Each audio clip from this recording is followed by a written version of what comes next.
ça va bien se passer. Oui, peut-être. Dimanche 9 février, à la veille du sommet sur l'intelligence artificielle organisé à Paris, Emmanuel Macron a posté sur ses réseaux sociaux une vidéo qui n'est pas passée inaperçue.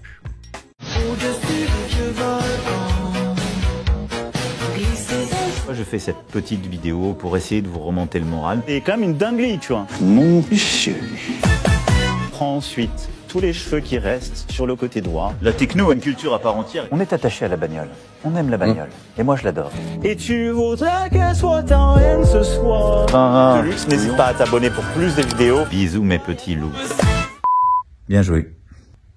C'est assez bien fait, ça m'a plutôt fait rire. Mais plus sérieusement, avec l'intelligence artificielle, on peut faire de très grandes choses. Changer la santé, l'énergie, la vie dans notre société. Et donc la France et l'Europe doivent être au cœur de cette révolution pour saisir toutes leurs chances et pour pousser aussi les principes qui sont les nôtres, ceux en quoi nous croyons. C'est le but de ce sommet pour l'action sur l'intelligence artificielle. C'est dès demain à Paris. Alors je compte sur vous. Ok, là c'est bien moi. Ouais, c'est marrant. Alors, belle preuve d'autodérision pour certains, rabaissement de la fonction présidentielle pour d'autres. En tout cas, cette vidéo n'a visiblement pas beaucoup plu à la journaliste indienne Palki Sharma, qui était sur le plateau de France 2 dimanche soir pour interviewer, en duo avec Laurent Delahousse, notre cher président. Regardez et écoutez sa réaction. Vous avez publié aujourd'hui une vidéo de vous. Pour le montrer. Alors, on va en voir quelques images. Palki, qu'est-ce que vous pensez de cette vidéo? Le président de la République a posté cela aujourd'hui. Finalement, c'est l'intelligence artificielle qui a utilisé son image depuis quelque temps. Il en a fait une compilation. Il les propose. Alors, ça peut faire sourire, mais ça ne fait pas que sourire uniquement.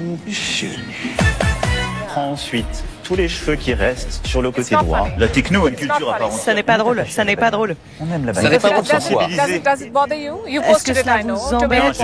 Vous l'avez posté aujourd'hui. Parce que c'était aussi lancer le débat. Mais Ça dépasse tout ce que j'ai pu imaginer. Au-delà de la forme, on peut aussi s'interroger sur le fond de cette prise de parole d'Emmanuel Macron à propos de l'IA, qui manquait clairement de consistance. Manu a notamment annoncé ceci. on annonce demain à ce sommet 109 milliards d'euros d'investissement dans l'intelligence artificielle sur les prochaines années. Bon, on se demande où il va trouver l'argent, hein, certainement dans le cul d'une vache. Oui.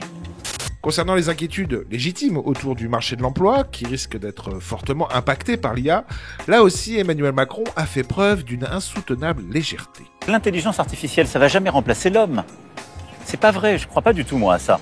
Dans un communiqué, le directeur financier d'Onclusive justifie le licenciement des effectifs français au nom de la compétitivité.